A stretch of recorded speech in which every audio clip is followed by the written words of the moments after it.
guys, I'm Erica Traister. Welcome to day 8 of my Summer Glow series. I hope you guys had an awesome weekend. It's Monday, it's the evening, so let's go ahead and unwind a little bit with a few breathing exercises. So as always, go ahead and find a comfortable seat wherever you are. Let your eyes come to close. And relax any tension that you're holding on to in your face. Soften your jaw. And soften that space between your eyebrows. Take a slow breath in through your nose.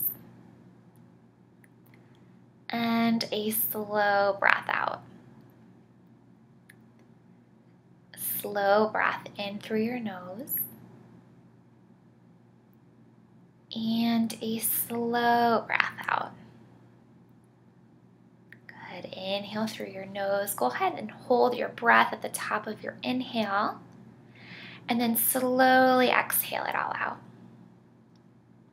Good. Again, a deep breath in through your nose. Go ahead and hold your breath at the top and then take a slow breath out. One more slow breath in through your nose, holding at the top, and exhale out all of your breath. Deep breath in through your nose. This time open up the mouth and exhale it all out. One more like that. Deep breath in through the nose. Open up the mouth. Good. Go ahead and gently drop your chin in towards your chest. You can blink open your eyes, and then when you're ready, lift your head up nice and tall.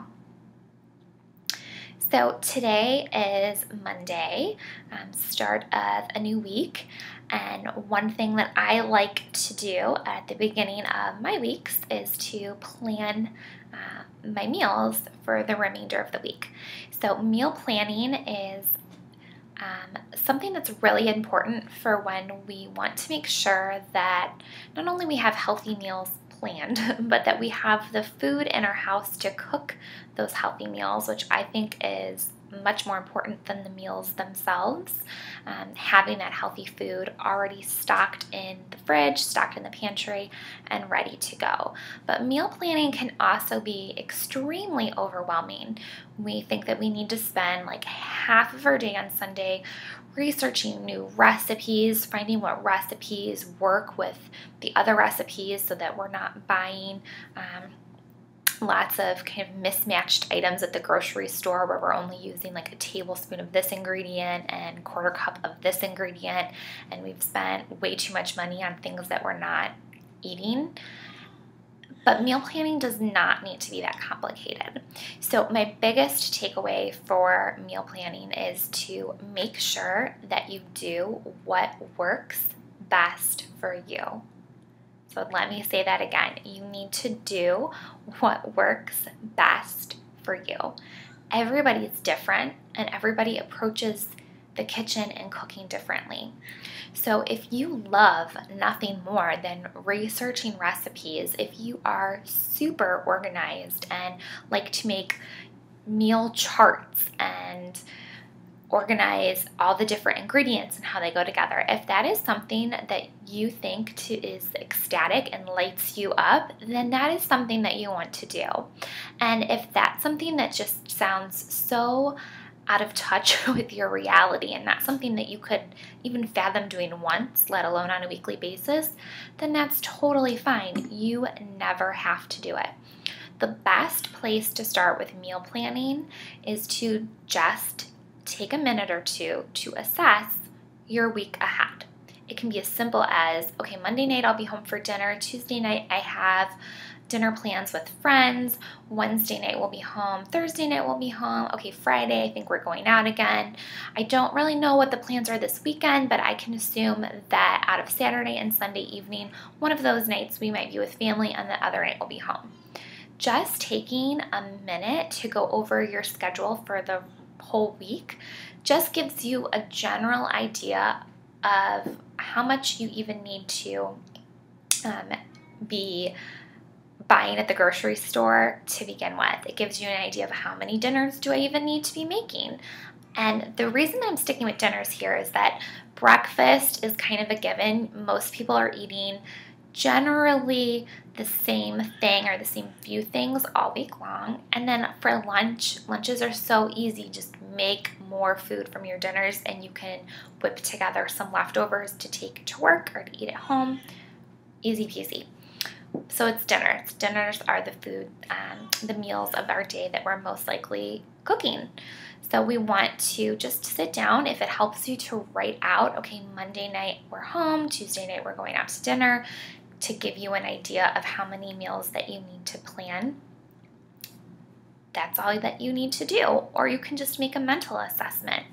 If you know that you change or your week changes easily, frequently, then you don't need to do the whole week ahead. So prior to having children, I could never tell you what I was doing all week. I could not have plans until the day of to go out for dinner. So before we had kids, I definitely went to the grocery store more often than we go now throughout the week, just because I hated buying a lot of produce that was just going to go bad. And, we didn't have any kids, so some weeks, we would go out and hang out with friends Thursday night, Friday night, Saturday night, and Sunday. And so there wasn't any need to buy all of this food if come Sunday evening I was going to need to throw it all out anyways. So if that's the case for you, just plan out a few days ahead of time. Okay, this is what I think will be our dinner schedule for the next 3 days, and you can buy your groceries according to that.